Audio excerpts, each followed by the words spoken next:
नमस्कार दोस्तों, आपका स्वागत है आपके अपने चैनल स्टडी वाइन्स ऑफिशियल पर। तो आज की इस वीडियो में हम दक्षिण भारत के इतिहास के बारे में पढ़ेंगे। तो इससे पहले मैंने उत्तर भारत के प्राचीन इतिहास के लगभग सभी इम्पोर्टेंट टॉपिक्स को कवर कर दिया है। अगर आपने उन वीडियोस को नहीं देखा तो हिस्ट्री की प्लेलिस्ट में जाकर ज़रूर देख लें। आज की इस वीडियो में हम दक्षिण भारत के इतिहास के बारे में पढ़ेंगे। तो पहले हम इस टॉपिक को अच्छे से पढ़ेंगे और लास्ट में प्रीवियस ईयर क्वेश्चन भी कवर करेंगे। तो पहले आप वीडियो को पूरा देखें और लास्ट में प्रीवियस ईयर क्वेश्चन जरूर अटेम्प्ट करें। तो चलिए बिना देरी किए हुए वीडियो को शुरू करते हैं। तो चलिए वीडियो की शुरुआत करते हैं। तो जो दक्षिण भारत का इतिहास रहा है ये लगभग 100 ईस्वी से लेकर 1200 ईस्वी तक रहा है, जिसे दो कालखंडों में विभाजित किया गया है। पहला है संगम काल, जिसे 100 ईस्वी से लेकर 300 ईस्वी तक माना जाता है। इसमें चेर, चोल और पांड्य राजाओं ने शासन किया। तो 100 ईस्वी से लेकर 300 ईस्वी तक जिसे कहा गया संगम काल, इसी के बारे में आज हम पढ़ेंगे। इसे अगली वीडियो में हम 500 ईस्वी से लेकर 1200 ईस्वी में जो दक्षिण भारत के अन्य राजाओं ने शासन किया, जिसमें पल्लव, राष्ट्रकूट, चालुक्य और चोल राजाओं ने शासन किया। तो आप देख रहे हैं कि संगम काल में भी चोल राजाओं ने शासन किया था, बाद में पांड्य राजाओं ने इन्हें हरा दिया था। उसके बाद दोबारा 9वीं शताब्दी में इनका उदय हुआ था। तो दोबारा फिर से हम 9वीं शताब्दी में इनका दोबारा उदय हुआ था, तो दोबारा फिर इनके बारे में पढ़ेंगे जो महत्वपूर्ण राजा हैं। तो पहले आज हम संगम काल के बारे में पढ़ेंगे। तो 100 ईस्वी से लेकर 300 ईस्वी तक को संगम काल कहा जाता है, जिसमें चेर, चोल और पांड्य राजाओं ने शासन किया। तो पहले हम इसे पढ़ेंगे। इसे अगली वीडियो में हम जो दक्षिण भारत के अन्य राजवंश हैं, पल्लव, राष्ट्रकूट, चालुक्य और चोल, इनके बारे में पढ़ेंगे। तो चलिए संगम काल के बारे में पढ़ना शुरू करते हैं। तो सबसे पहले तो जानिए संगम का अर्थ क्या है। तो संगम संस्कृत भाषा का एक शब्द है जिसका अर्थ है सभा। तो संगम काल का समय काल 100 ईस्वी से लेकर 300 ईस्वी के मध्य माना जाता है और प्राचीन काल में तमिल कवियों के द्वारा सभाओं का आयोजन किया जाता था और इन्हीं कवियों के द्वारा सभा में कई तमिल साहित्य की रचना की गई और इन्हीं तमिल साहित्य को संगम साहित्य भी कहा जाता है। तो प्राचीन काल में कई तमिल कवियों द्वारा सभाएं की जाती थी और इन सभाओं में कई तमिल साहित्यों की रचना की गई और इन्हीं तमिल साहित्यों से हमें इस काल के बारे में जानकारी मिलती है। तो इसीलिए इसे संगम काल कहा जाता है। तो आप समझ गए ना कि जो संगम है इसका अर्थ है सभा। तो कई कवियों के द्वारा, तमिल कवियों के द्वारा सभाएं की जाती थी और उनमें कई तमिल साहित्य की रचनाएं की गई। तो इसी से हमें इनकी जानकारी मिलती है, इसीलिए इसे संगम काल कहा गया। तो जैसा कि हमें संगम काल के बारे में जो जानकारी मिली है ये हमें संगम से यानी कि सभा से मिली है, जहां पर तमिल कवियों ने साहित्यों की रचना की। तो 3 संगमों का वर्णन हमें मिलता है जिसे पांड्य राजाओं द्वारा करवाया गया था। तो जैसे कि बौद्ध संगीतियां कराई गई थी, जैन संगीतियां कराई गई थी। हमने पढ़ा है ना, बौद्ध धर्म में बौद्ध संगीतियां कराई गई, जैन धर्म में जैन संगीतियां कराई गई। इसी प्रकार 3 संगमों का वर्णन मिलता है जिसे पांड्य राजाओं के द्वारा करवाया गया था। तो प्रथम संगम मदुरा, जिसे मदुरई कहते हैं, इसके अध्यक्ष कौन थे? तो ऋषि अगस्त्यार, जिसे अगस्त्य ऋषि भी कहते हैं। तो ये तीनों याद रखेगा कि प्रथम संगम कहां पर हुआ था? मदुरा यानी कि मदुरई में, जिसके अध्यक्ष रहे थे ऋषि अगस्त्यार, जिसे अगस्त्य ऋषि कहते हैं। दूसरा संगम कपाटपुरम, जिसे अलेवे कहते हैं, वहां पर हुआ था, जिसके अध्यक्ष थे तोल्कापियार। तो पहले इस संगम की शुरुआत अगस्त्य ऋषि ने की थी, पर बाद में तोल्कापियार इसके अध्यक्ष बन गए थे, दूसरे संगम के अध्यक्ष। और तीसरा संगम यह भी मदुरई में हुआ था, मदुरा में हुआ था, और इसके अध्यक्ष थे नकीरार। तो 3 संगम हुए थे संगम काल में, 3 संगम हुए थे, जो कि मदुरा, कपाटपुरम और तीसरा भी मदुरा में हुआ था। और पहले के अध्यक्ष थे अगस्त्य ऋषि, दूसरे के अध्यक्ष पहले अगस्त्य ऋषि को बनाया गया था, पर बाद में तोल्कापियार अध्यक्ष बन गए थे, और तीसरे संगम के अध्यक्ष थे नकीरार। तो तीनों ही अध्यक्ष याद रखिएगा और स्थल भी आपको पता चल ही गया। पहला मदुरई है, दूसरा कपाटपुरम है और तीसरा भी मदुरई है। उसके बाद आगे देखते हैं। तो संगम युग के दौरान दक्षिण भारत पर 3 राजवंशों चेरों, चोलों और पांड्यों का शासन था। इन राज्यों के बारे में जानकारी संगम काल के साहित्यिक संदर्भों से प्राप्त की जा सकती है। तो जैसा कि आप देख रहे हैं, यह है कृष्णा नदी और इसके ही नीचे तीनों राज्यों का शासन था। यह चेर, यह चोल और यह पांड्य, इन तीनों राजवंशों का शासन था। यह कृष्णा नदी के नीचे था। तो कृष्णा नदी के दक्षिण में स्थित थे तीनों ही राज्य, चेर, चोल और पांड्य। इनके प्रतीक चिन्ह पूछे जाते हैं। तो जैसे कि इनका जो झंडा था उस पर जो प्रतीक चिन्ह बना हुआ था ना, वो एग्जाम में बहुत बार पूछा गया है। तो चेर राजाओं का प्रतीक चिन्ह था धनुष, याद रखिएगा। चोल राजाओं का प्रतीक चिन्ह था बाघ और पांड्य राजाओं का प्रतीक चिन्ह था मछली। तो मछली तो आप ऐसे भी याद कर सकते हैं, पांड्य को आप पांडव से रिलेट करेंगे। और अर्जुन ने जब द्रौपदी से शादी होने वाली थी तो मछली की आंख पर निशाना लगाया था ना, आपने देखा होगा महाभारत में। तो पांड्य मछली तो आप रिलेट कर ही लेंगे। तो चेर, चोल और पांड्य, चेर का प्रतीक चिन्ह था धनुष, चोल का प्रतीक चिन्ह था बाघ और पांड्य का प्रतीक चिन्ह था मछली। ये कई बार एग्जाम में पूछे गए हैं, याद रखिएगा।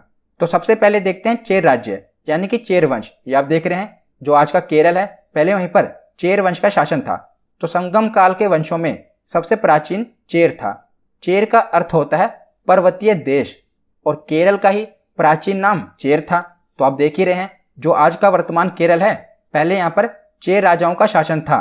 तो केरल का प्राचीन नाम चेर ही था और चेरों ने अपनी राजधानी वंजी अथवा करूर को बनाया हुआ था।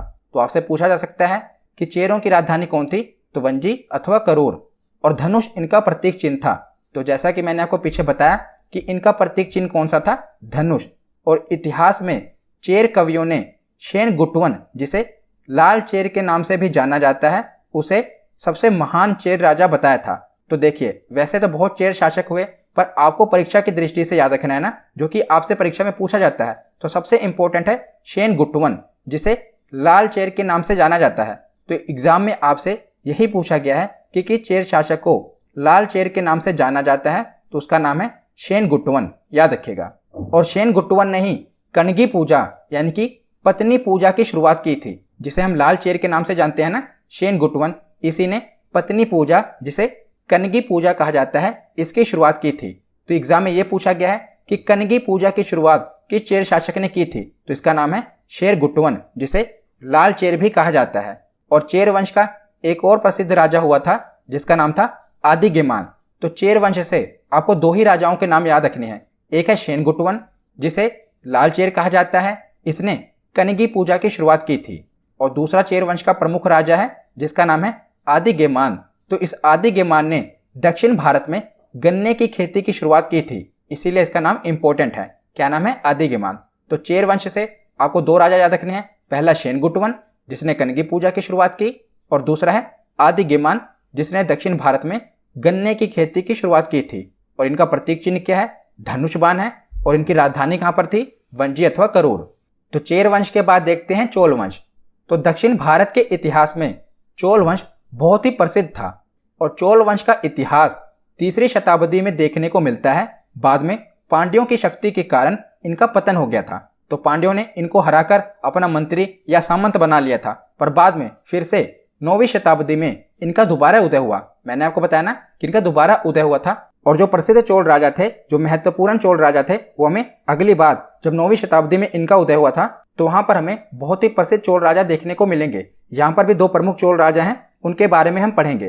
तो चोल वंश का इतिहास 3री शताब्दी में देखने को मिला है और पांड्यों की शक्ति के कारण इनका पतन हो गया और 9वीं शताब्दी में इनका फिर से उदय हुआ। ये आप देख रहे हैं यहाँ पर चोल राजाओं का शासन था। तो चोल वंश के बारे में जो प्रथम जानकारी मिली है ये पाणिनि की रचना अष्टाध्यायी से मिली है। तो पाणिनि की रचना है ना अष्टाध्यायी, तो इसी से हमें चोल वंश के बारे में जानकारी मिली है। तो चोलों ने मंतूर, उरैयूर और तंजावुर को, बाद में इन्होंने अपनी राजधानी तंजावुर को बना लिया था। पहले इनकी राजधानी मंतूर थी, फिर इन्होंने उरैयूर को बनाया और बाद में तंजावुर को इन्होंने अपनी राजधानी बनाया था। तो ज्यादातर जो आप देख रहे हैं तमिलनाडु का जो एरिया है ना, वहीं पर चोल वंश का शासन था। और चोलों का प्रतीक चिन्ह क्या था? तो चोलों का प्रतीक चिन्ह था बाघ। ये बहुत ही इंपॉर्टेंट है, याद रखिएगा। प्रतीक चिन्ह से कई बार एग्जाम में प्रश्न बना है। हमने पीछे पढ़ा था चेरों का प्रतीक चिन्ह क्या था? धनुष। और चोल का प्रतीक चिन्ह क्या था? तो इनका प्रतीक चिन्ह था बाघ। तो चोल वंश में हमें सिर्फ दो राजाओं के बारे में पढ़ना है। दोबारा जब इनका 9वीं शताब्दी में उदय हुआ ना, उसमें जो प्रमुख राजा थे उसमें हमें देखने को मिले हैं। पर अभी 3री शताब्दी तक सिर्फ दो ही प्रमुख शासक हैं जिनके बारे में हमें पढ़ना है। पहले हुए करिकाल और दूसरे का नाम है एलारा। तो दो प्रमुख शासक हैं, इन्हीं के बारे में हमें पढ़ना है। तो जो करिकाल थे ये चोलों का पहला महानतम शासक था और कावेरी नदी के किनारे 160 किलोमीटर बांध का निर्माण करवाया था करिकाल ने। यह बहुत बार एग्जाम में पूछा गया है कि किस चोल शासक ने कावेरी नदी के किनारे बांध का निर्माण करवाया था। तो इनका नाम था करिकाल। इन्होंने ही कावेरी नदी के किनारे 160 किलोमीटर बांध का निर्माण करवाया था। प्रसिद्ध पुहार बंदरगाह, जिसे कावेरी पट्टनम बंदरगाह कहा जाता है, इसका निर्माण सबसे पहले करिकाल ने ही करवाया था, जो कि चोल वंश का प्रमुख राजा था। दूसरा प्रमुख शासक है एलारा। तो एलारा ने क्या किया था? तो एलारा ने श्रीलंका को जीतकर उस पर 50 वर्षों तक शासन किया था। तो इसीलिए आप याद रखिएगा, जो एलारा था इसने श्रीलंका को जीत लिया था और 50 वर्षों तक श्रीलंका पर शासन किया था। और करिकाल ने किया था? तो करिकाल ने कावेरी नदी के किनारे 160 किलोमीटर बांध का निर्माण करवाया था। तो ये 2 चोल वंश के राजा थे जिनके बारे में हमें पढ़ना था। उसके बाद देखते हैं पांड्य साम्राज्य। तो पांड्य वंश की प्रथम जानकारी हमें मेगास्थनीज की पुस्तक इंडिका से मिलती है। इंडिका पुस्तक लिखी थी ना मेगास्थनीज ने, तो वहीं से हमें पांड्य साम्राज्य के बारे में जानकारी मिलती है। ये आप देख रहे हैं, यहीं पर पांड्य साम्राज्य था। तो पांड्य राजाओं ने ही तीनों संगमों का आयोजन किया था। हमने पढ़ा था ना, जो 3 संगम हुए थे उनका जो आयोजन किया गया था वो किसके द्वारा किया गया था? पांड्य राजाओं के द्वारा किया गया था। तो पांड्य वंश मात्र सत्तात्मक था। ये बहुत ही इंपॉर्टेंट है। पांड्य वंश कैसा था? ये मात्र सत्तात्मक था। इसकी राजधानी मदुरै, जिसे मदुरै भी कहा जाता है, तो इसकी राजधानी कौन सी थी? मदुरै। और इनका प्रतीक चिन्ह कौन सा था? तो मैंने आपको शुरुआत में ही बताया था कि पांड्य राजाओं का प्रतीक चिन्ह था मछली। और इस वंश का सबसे प्रसिद्ध शासक एक ही हुआ है, जिसका नाम है नोडियोन। बस एक ही शासक के बारे में आपको पढ़ना है। और जितनी बार भी प्रीवियस ईयर क्वेश्चन पूछा गया है, आप देखेंगे एक ही पांड्य राजा के बारे में पूछा गया है, उसका नाम है नोडियोन, क्योंकि इसने समुद्र पूजा की शुरुआत की थी। इसीलिए आपसे ये पूछा जाता है कि कौन से पांड्य राजा ने समुद्र पूजा की शुरुआत की थी, तो उसका नाम है नोडियोन। अभी हमने पीछे पढ़ा था कि कौन सा चेर शासक ने कनगी पूजा यानी कि पत्नी पूजा की शुरुआत की थी, तो उसका नाम क्या था? शेनगुट्टवन। शेनगुट्टवन ने कनगी पूजा यानी कि पत्नी पूजा की शुरुआत की थी। और यहाँ पढ़ रहे हैं पांड्य राजा नोडियोन ने समुद्र पूजा की शुरुआत की है। तो दोनों ही याद रखिएगा, कौन से राजा? नोडियोन ने, इसने समुद्र पूजा की शुरुआत की थी। और यह राज्य मोतियों के लिए काफी प्रसिद्ध था, इसीलिए इसका व्यापार विदेशों से, रोम से काफी होता था। तो कौन सा राज्य मोतियों के लिए काफी प्रसिद्ध था? पांड्य साम्राज्य मोतियों के लिए काफी प्रसिद्ध था। और आगे चलकर हम देखते हैं कि 5वीं शताब्दी के अंत में पांड्यों की शक्तियां क्षीण हो गई थी और यह साम्राज्य खत्म हो गया था। तो पांड्य साम्राज्य से हमें 4 चीजें याद रखनी है। पहला तो ये कि ये वंश मात्र सत्तात्मक था। दूसरा, इसकी राजधानी मदुरै थी। तीसरा, इसका प्रतीक चिन्ह मछली था। और चौथा, कि सबसे प्रसिद्ध शासक नोडियोन था, जिसने समुद्र पूजा की शुरुआत की थी। और यह भी याद रख लीजिएगा कि यह राज्य मोतियों के लिए काफी प्रसिद्ध था। तो आगे अब हम संगम काल के कुछ प्रमुख साहित्य देख लेते हैं, जो कि आपसे एग्जाम में पूछे जाते हैं। तो पहला है तोल्काप्पियम। इसकी रचना किसने की थी? तो इनके कवि का नाम था तोल्काप्पियर। तो तोल्काप्पियम ग्रंथ की रचना की थी तोल्काप्पियर ने। और दूसरा प्रमुख साहित्य है शिल्पाधिकारम।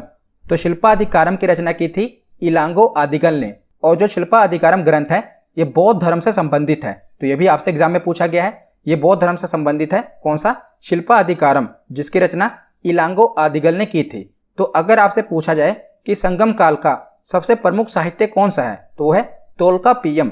ये संगम काल का सबसे प्रमुख साहित्य है, जिसकी रचना तोल्काप्पियर ने की थी। और दूसरा साहित्य है जो कि बौद्ध साहित्य है, शिल्पाधिकारम, जिसकी रचना इलांगो आदिगल ने की थी। और तमिलों के प्रमुख देवता कौन थे? तो तमिलों के प्रमुख देवता थे मुरुगन स्वामी। कौन थे? मुरुगन। ये तमिलों के प्रमुख देवता थे। तो यहाँ पर हमारा थ्योरी सेक्शन कंप्लीट होता है। अब हम प्रीवियस ईयर क्वेश्चन देखते हैं। तो पहला प्रश्न है कि लाल चेर के नाम से प्रसिद्ध वह चेर शासक कौन था जिसने कनगी पत्नी के मंदिरों का निर्माण करवाया था? तो लाल चेर के नाम से कौन सा चेर शासक मशहूर था जिसने कनगी पूजा की शुरुआत की थी? तो इसका सही जवाब है ऑप्शन सी, शेनगुट्टवन।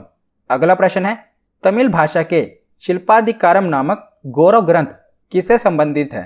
तो मैंने आपको बताया था ना कि ये बौद्ध धर्म से संबंधित है, तो इसका सही जवाब होगा ऑप्शन बी। अगला प्रश्न है कि निम्न में कौन संगम युगीन व्याकरण रचना सर्वाधिक महत्वपूर्ण रचना मानी गई है? तो संगम काल का सबसे महत्वपूर्ण साहित्य कौन सा था? तो इसका सही जवाब है तोल्काप्पियम, ऑप्शन सी इसका सही जवाब होगा। अगला प्रश्न है कि निम्नलिखित राजवंशों में किसका उल्लेख संगम साहित्य में नहीं हुआ है? तो आप बताइए कि संगम काल में कौन से राजवंश का उल्लेख नहीं हुआ है? तो चेर, चोल और पांड्य, इन 3 राजवंशों का उल्लेख हुआ है और कदंब, इसका उल्लेख नहीं हुआ है। तो इसका सही जवाब है ऑप्शन ए। अगला प्रश्न है कि किस संगम युगीन राज्य के संरक्षण में तीनों संगमों का आयोजन किया गया था? तो तीनों संगमों का आयोजन पांड्य राजवंश के संरक्षण में किया गया था। तो इसका सही जवाब है ऑप्शन सी। अगला प्रश्न है, पुहर या कावेरी पट्टनम, इस बांध की स्थापना किसने की थी? तो बताइए इसकी स्थापना किसने की थी? तो मैंने आपको बताया था इसकी स्थापना कारिकाल ने की थी। तो इसका सही जवाब क्या होगा? ऑप्शन ए, चोल शासक कारिकाल ने ही कावेरी नदी के किनारे बांध का निर्माण करवाया था। अगला प्रश्न है, सूची 1 को सूची 2 से सुमेलित कीजिए। तो सूची 1 में राज्य दिए हुए हैं और सूची 2 में राज्य के चिन्ह दिया हुआ है। तो आपको बताना है कि कौन सा राज्य के चिन्ह किस राज्य से संबंधित है। तो पहला है चेर। तो चेर का राजकीय चिन्ह था धनुष, चोल का राजकीय चिन्ह था बाघ और पांड्य का राजकीय चिन्ह था मछली। तो ये तो आमने सामने ही दिए हुए हैं। तो इसका सही जवाब ऑप्शन में क्या होगा? ए का 1, बी का 2 और सी का 3। अगला प्रश्न है, वैदिक देवता के सदृश्य हैं। तो हमने देखा था ना कि तमिलों के प्रमुख देवता थे मुरुगन, और इन्हें कार्तिकेय भी कहा जाता है। भगवान शिव के पुत्र थे ना कार्तिकेय, तो मुरुगन को ही कहा जाता है। तो इसका सही जवाब क्या होगा? Option D. आज का आखिरी प्रश्न है, सूची 1 को सूची 2 से सुमेलित कीजिए। तो सूची ए में संगम दिए हुए हैं और सूची 2 में उनके अध्यक्ष दिए हुए हैं। तो प्रथम संगम में अध्यक्ष कौन थे? तो अगस्त्य ऋषि थे। दूसरे संगम में अध्यक्ष कौन थे? तो पहले तो अगस्त्य ऋषि को बनाया गया था, पर बाद में तोल्कापियर ने इसकी अध्यक्षता की थी। और तीसरे संगम की अध्यक्षता नकीरन ने की थी। तो इसका भी जवाब आमने सामने ही दिया हुआ है। तो ऑप्शन में ऑप्शन ए का 1, बी का 2 और सी का 3 इसका सही जवाब होगा। तो आज की ये वीडियो यहीं पर खत्म होती है। कैसी लगी ये वीडियो कमेंट सेक्शन